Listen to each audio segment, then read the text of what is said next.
이번 시간에는 이제 집 짓다가 큰 손해를 본 사례 한번 보겠습니다. 네이버 지식인에 보면은 이런 사연들이 엄청 많은데 도와주세요. 글씨가 작으니까 그냥 음성으로 들어보시면, 질문 내용을 보면 가정주택을 지으려고 업자를 찾던 중에 지인을 통해 업자를 만났습니다. 이렇게 지인 조심해야 되죠. 건설사 이름으로 계약을 했지만 건설사 이름을 도용한 거죠. 개인이 맡아서 계약서를 작성하고 전형적인 브로커인데, 계약금을 입금을 했다. 근데 얼마 후에 계약을 했던 A가 아닌 B가 와서 총 책임자라며 A는 손을 뗐다고 이야기를 했습니다. 그러니까 A가 B한테 시공권을 일방적으로 양도한 거죠. 피받고 판 거죠. 집주인과 상의나 안내도 없이 담당자가 변경되어 공사 수급인이 변경된 거죠. 공사가 시작되었고, 어쨌거나 집을 지어준다 하니까 맡긴 거죠. 할 때마다 자재를 수입품으로 속이며 레미컨이 들어올 때마다 대금을 주지 않고 인부와 인건비 때문에 말다툼을 하게 되어 공사가 계속해서 지연되었습니다.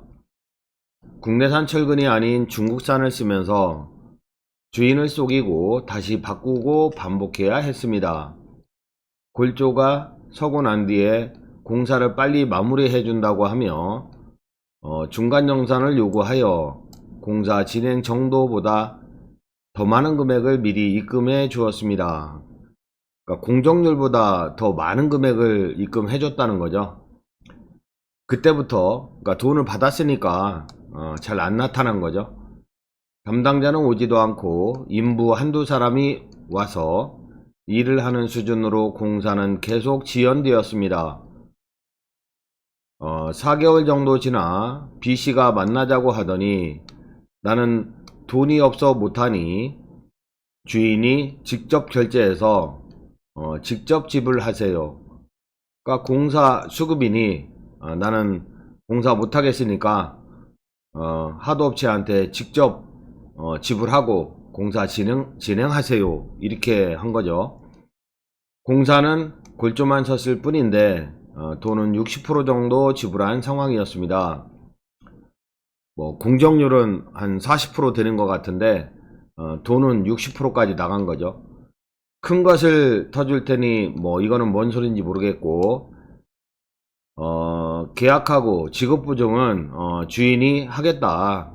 내가 지급보증 할 테니까 하도업자들한테 이렇게 설득을 한 거죠.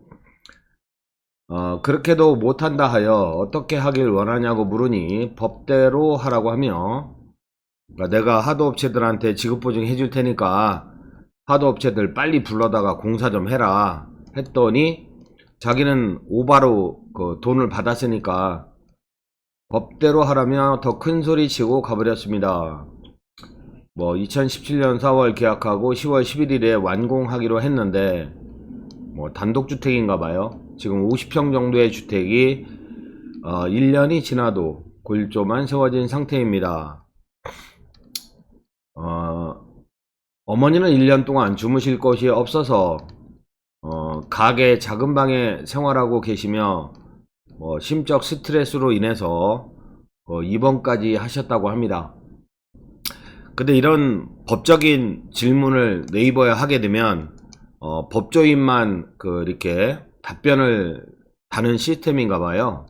그래서 변호사가 답변을 단 걸 봤는데 그냥 소송하라고 이렇게 돼 있는데, 손해배상 청구할 수 있다 이런 식으로 돼 있는데, 사실 변호사도 이 건설 양아치 세계를 잘 모르기 때문에 속 시원한 답변을 못하는 경향이 있습니다. 그래서 제가 차근차근 한번 다시 보면 이제 질문을 정리하고 그리고 답변을 한번 달아봤거든요. 그래서 건축주 갑이 지인은 보통 중개사무소나 설계사무소 영업자 이런 사람들이 소개하거든요. 소개받은 개인업자와 단독주택 건축을 위한 도급계약서를 작성을 했나봐요. 그 당시에는 종합건설 면허가 필요 없으니까 뭐 할 수도 있겠죠.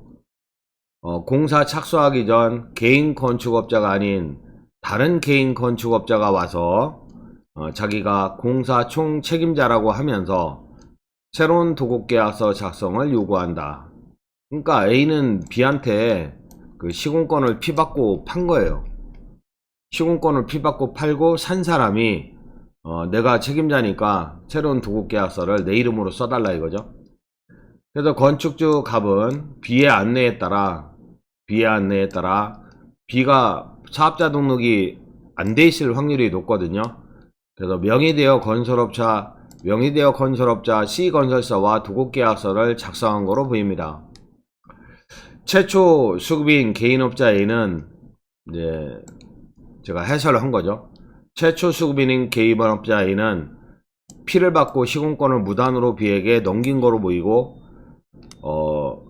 B의 신용불량과 그 B의 채권자들의 계좌 압류, 가압류 등의 우려로 신용이 안 좋으니까 B 자신의 명의로 사업하지 못하는 B는 C의 명의를 빌려서 건축주 갑과 도급계약서를 작성한 거로 추정이 된다. 질문의 시기와 2017년인데 건축면적에 비춰볼 때 건축주 직영공사 형식으로 건축 허가를 득한 거로 추정된다는 거죠. 건축주 직영공사 형식으로 건설사 이름으로 한 게 아니라 건축주가 직영으로 공사하는 형식을 취한 겁니다. 또한 당시 법상 종합건설 면허가 필요한 현장은 아니고요. 따라서 C는 종합건설 업체도 아니고 일반 건축업자. 그러니까 사업자 등록상 명칭은 무슨 종합건설 화려하게 사업자 등록이 되어 있다 할지라도 종합건설 면허가 없는 그러한 건축업자와 계약한 거로 추정이 됩니다. 질문의 내용을 또 보면은 공사 진행 과정에서 개인 건축업자 B는 중국산 철근을 국산 철근이라고 거짓말하고 공사 계약금 등을 상당히 지불했으나 돈 달라 하니까 자꾸 준 거죠.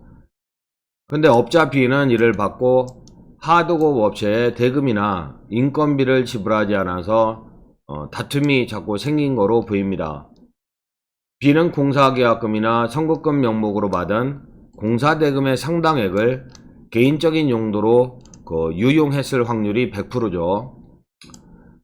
따라서 대부분의 자재대금이나 인건비를 계약금만 주고 잔금을 안 준다든지 전부 외상 또는 일부 외상으로 진행했을 겁니다.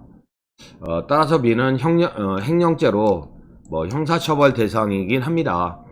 근데 집 짓는 게 목적이기 때문에 그 형사 고소 해봤자 요즘 같은 경우는 검수완박의 영향을 받아서 그런지 이 사람이 기소되려면 한 3년 걸립니다.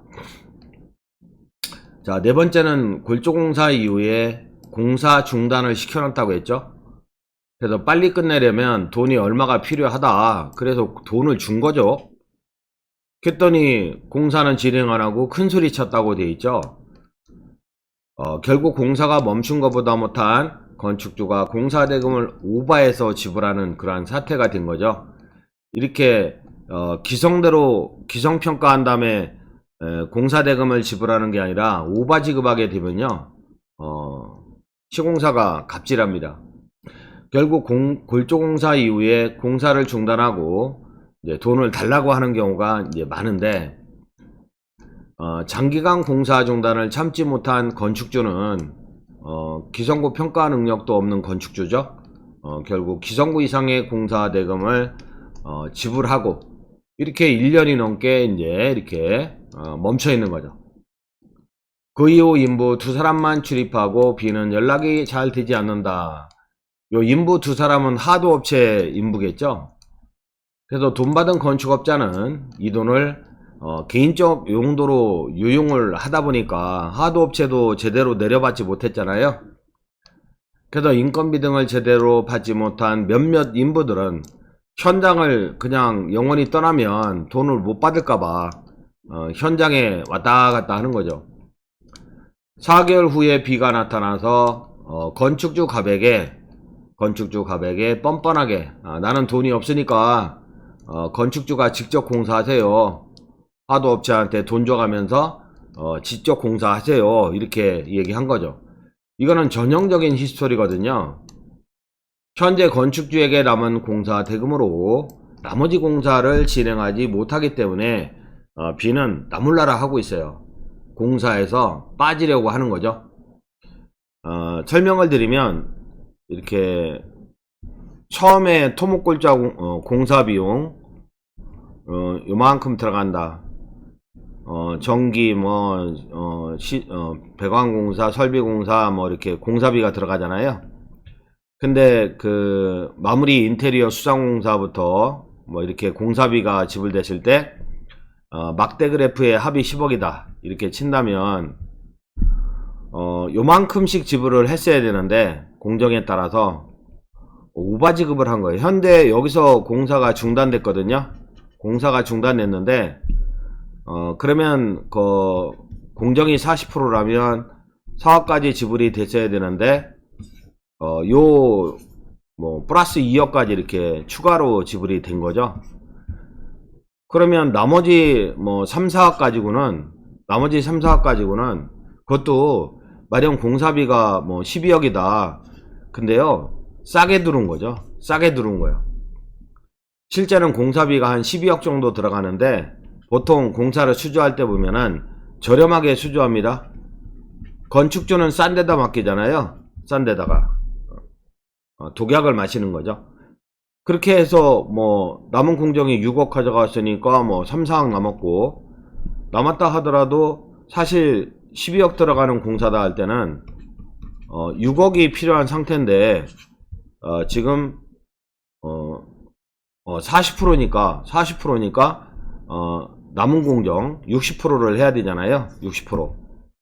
그러면 12억에 60%는 7억 2천이 필요한 거네요.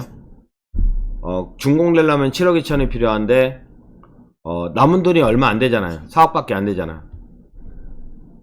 7억 2천이 필요한데, 그러니까 미리 땡겨다 돈을 받았기 때문에 남은 공정은 난 몰라요. 건축주한테 하도업체 직접 섭외해서 알아서 돈 줘가면서 진행하세요. 요게 전형적인 히스토리입니다. 건축주 갑은 공사 대금을 하도업자에게 직불을 해줄 테니까, 너가 하도업체들 섭외해주면 내가 직불을 해줄 테니까 공사를 계속 해달라. 요걸 했으나 B는 돈이 부족한 걸 아니까 거절을 한 거죠. 이렇게 공사 중단 상태로 1년이 경과된 상태고, 건축주는 거처할 곳이 없어서 1년 이상 생활이 불편한 상태고, 건축비 대출이자를 장기간 감당하기가 힘든 상태가 되는 거죠. 또 B는 건설사 C의 이름으로 도급 계약을 했으니 C는 조만간 부도 처리될 회사인데 C의 이름으로 계약을 했으니, 이놈의 건설사 C는요 법인인 경우가 많거든요. 이 법인은 폐업 신고하고 없애버리면 그만이라고요. 개인은 책임을 안 져요. 안 지다 보니까 나몰라라 하는 거죠. 나 법적 책임 없다. 큰 소리 치는 거죠. 인부들은 인건비 다 지불했다고 큰 소리 치고 있지만, 인건비와 자재값 달라고 이제는 건축주에게 수시로 모르는 사람에게 이제 전화를 이렇게, 모르는 사람이 이렇게 전화를 하게 되는 거죠. 모르는 전화번호로 전화가 와요. 그러면 자기가 언제 공사한 사람인데 돈 못 받았다고 막 뭐라고 하는 거죠. 참다 못해 공사 포기각서를 작성해 달라고 요청하여 나중에 어쩔 겁니까? 공사 포기각서를 달라. 그럼 건설사 C는 B에게 물어보라고 하고, 또는 B는 건설사 C의 책임이라고 미루고 있어서 1년 이상 3년 이상 건축주는 스트레스로 피가 마를 지경이 되는 거죠. 결국 어떻게 해야 될까요? 만약에 건축비 대출 이자를 감당하지 못한다. 그러면 부도 처리 되는 거죠. 전 재산을 날리고 땅도 경매로 처분되고. 근데 건축비 대출 이자를 감당할 수 있다. 그리고 추가 공사비를 감당할 수 있다. 그러면 새로운 시공사를 섭외를 해서 공사를 완성을 해야 됩니다. 근데 새로운 시공사는 뭘까요? 남이 하던 공사를 들어온다? 하자투성이 공사인데 남이 하던 공사를 들어온다?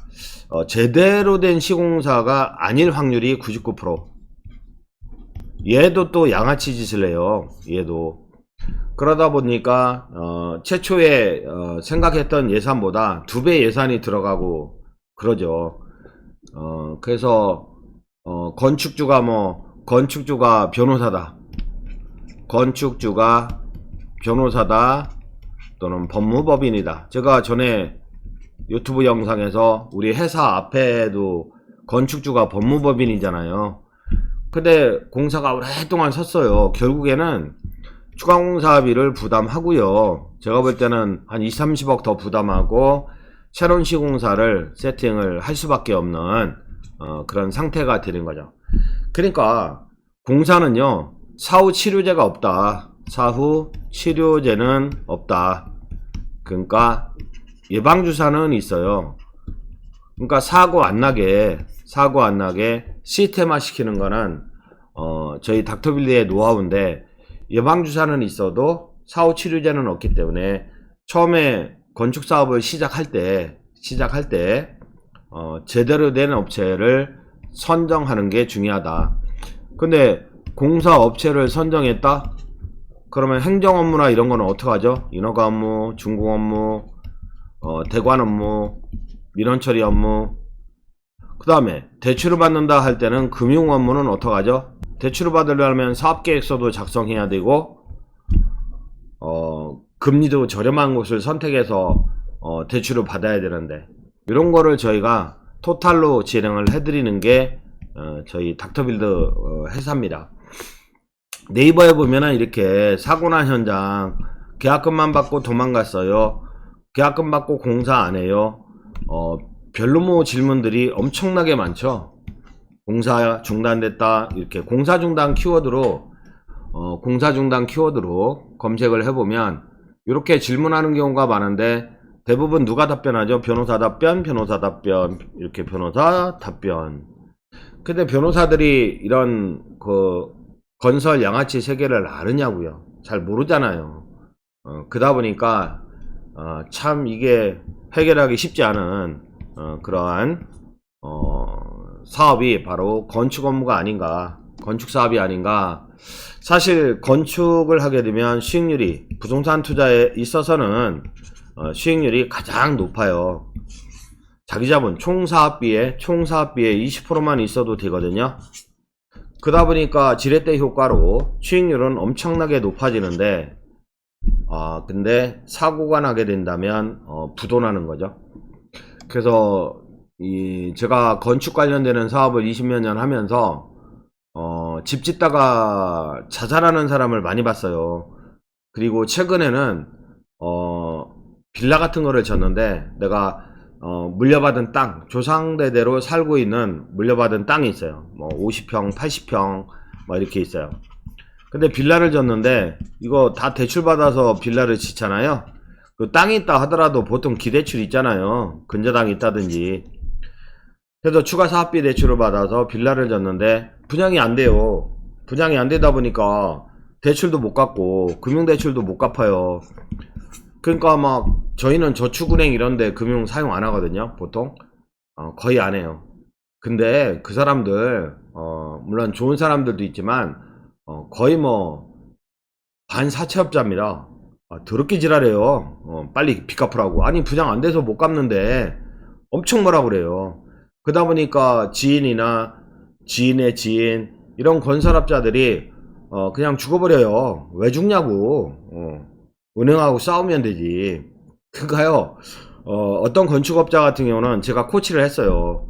만기가 도래하잖아요. 준공이라고 뭐 만기가 도래한다. 분양이 안 돼. 못 갚어. 대환대출도 안 돼. 그러면 은행에서는 뭐죠? 야, 이거 사업비 대출이니까 연장 안 돼. 연장 안 되니까 빨리 대환을 하든지 갚아라. 이렇게 압박을 하는데 막 서류도 보내고. 지금은요, 사업 초기에는 은행이 갑이죠. 은행이 갑이고 건축주는 을이지만 이 갑을이 바뀌어 있어야 돼요. 은행이 을이고 건축주가 갑입니다. 어쩔 건데 나 못 갚어. 대안도 안 된대. 그러니까 연장해. 연장. 그럼 연장시키면은 막 금리 저희는 작년에 5%대 물론 마이너스 대출로 쓰니까 실질금리는 5%가 아닌데 막 12%로 올리라고 하고 막 그래요. 아, 나 못해. 5%니까 6%? 6% 아니면 7%? 그것도 조건이 여러가지 있어요. 이자 키핑 못해. 이런 식으로 우긴다면 은행도 들어줄 수밖에 없는. 근데 이런 현실을 모르고 이런 업계의 그런 생태나 현실을 모르고 12%의 갱신을 하는 경우도 있고요. 아예 죽어버리는 경우도 있더라고요. 스트레스에. 그냥 못한다고 하세요. 이런 일이 있을 때. 그래서 이런 행정업무나 금융업무나 법적으로 챙겨야 될 내용도 많은데 현실은요, 어떻게 관계를 맺느냐, 그리고 내가 갑질도 하고 의뢰 입장에서 부탁도 하고 이런 미묘한 관계가 있습니다. 그래서 건축사업도 사업이기 때문에 그 신중을 기해야 되고, 그리고 수익률이 상당히 높은 그런 사업이긴 합니다.